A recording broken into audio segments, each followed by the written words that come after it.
let's travel to 1994 for Night of the Demons 2.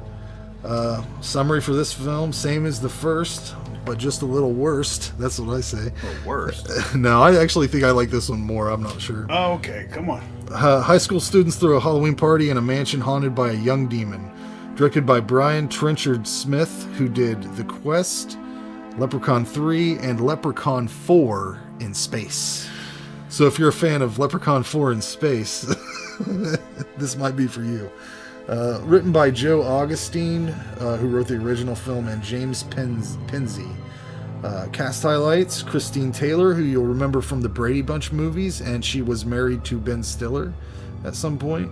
You might remember Robert Jane, who is in Meet the Applegates. She was in the Dodgeball movie? Yeah, she was in Dodgeball. That's where I recognize her from. Yeah, you recognize her from something. She was on My Name Is Earl for an episode or two too. Robert Jane, you might remember from Meet the Applegates. Have you ever seen that movie? He's also in Tremors and Tremors 3. So you'll remember him from something because he's real fucking familiar looking. Jennifer Rhodes, you may remember her because she played Crystal Bernard's mom in Slumber Party Massacre 2, which we did on this show. But she plays the nun in this, the ninja nun in this movie. They start the movie off with two religious folks knocking on the door of Hull House. But how did they get? They didn't show the wall. Is there not a wall in this movie at all? I don't think so. I think they're all three different houses. Right up. Yeah, I think they drove right up. Just a normal driveway. But why would they assume that the people live in this fucking house? It definitely does not look like a house. But regardless, I've seen this movie multiple times, but I never realized how much shit doesn't make sense about the characters in the world they're building in general. The priest doesn't believe in demons, which is completely out of character for a Catholic priest, who are the ones. I don't think he don't believe in demons. I think he just wants him not to focus on the demons. Oh, okay. He was obsessed with the demons. But he doesn't. Whatever. There's one point where the nun pours holy water into a possessed student's mouth, and she vomits up green bile, and this guy's like, nope, demons ain't a thing. That's kind of his general attitude about it. And it's weird to me that there's only one nun on the staff, I think. Dynamite! The Facebook thing is going to be real weird for the podcast. It was dynamite. The students seem like normal teenagers, except for Mouse, aka Melissa. But the head nun says that the school, is this school for disturbed people? Yeah, they're troubled. But the only one that seems like they're troubled is Angela's sister Mouse. Well, she went through some stuff. But the other ones seem just like regular ass kids, you know. They're troubled. I think one don't. He actually.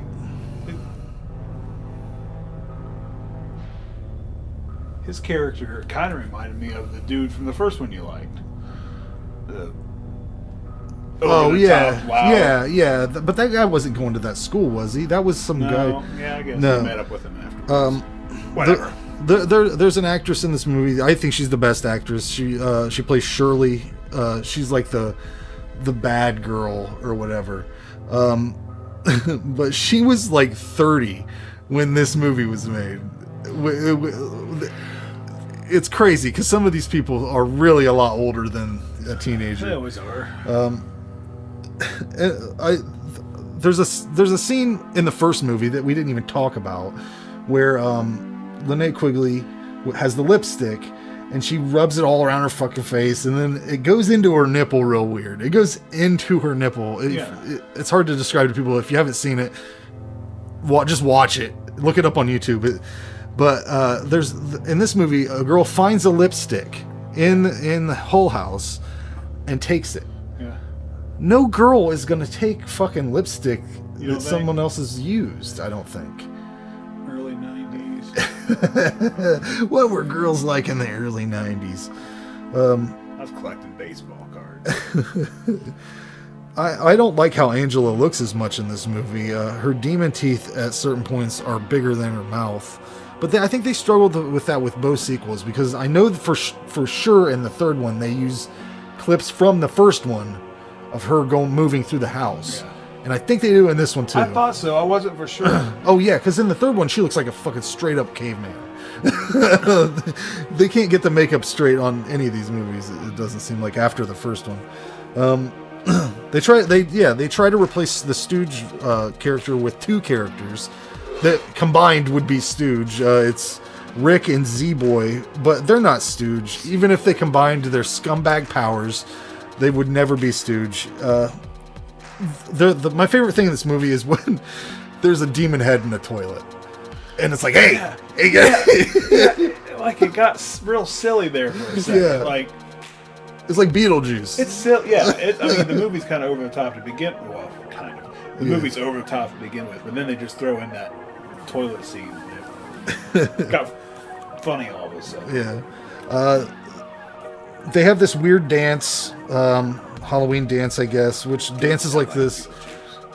Yeah, it was a lot like a Beetlejuice moment, but they have this dance, Halloween dance or whatever. It's really dances like this never made sense to me, because if you dance and you are not drunk, you do not make sense to me. You are an insane person. Who does that? Just gets in there and fucking starts going to town in front of other people like that. You have to be fucked up. But this is where we have the Morbid Angel song kicks on, and it's like death metal, and Angela's dancing again. Again. That's how she. I'm out the door. All three of these movies, she comes into power with a dance scene. It's a scary scene too. Yeah, that's good shit. I love everything that happens after that. After she comes out in her dance, and then there's the sequence with the nun getting geared up with her holy water, and the other kids getting the holy water and shit. It's like it's like a montage they do. Her Rambo montage for a ninja nun to go fight demons. Everything that happens after that's awesome. I think at the end of the day, I like this movie just as much as the original, but for different reasons. I like how the tone shifts, how it gets real stupid and over the top. It takes it where I think it needs to go. Angela transforms into a giant snake monster at one point. Yeah, that's right at the end. Yeah.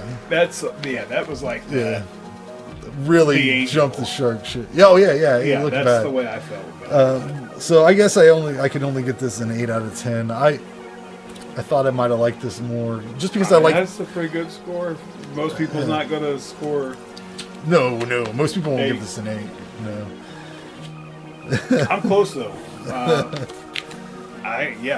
It's very fun. It's enjoyable. I would say if you're a fan of the first, it's a little bit. I don't even really know. I mean, I guess it's lower budget, probably less of a budget to deal with, but it's still really good. I'm there with you. I give it a 7. Yeah. I'd say if you're a fan of the first, no reason you shouldn't watch 2. I mean, that's probably the best thing I can say about it. If you've seen the first and you're like, this movie could use a few more rubber balloons that say holy water on them with a marker, like they wrote holy water on balloons beforehand. And I like the characters in this one too. Yeah.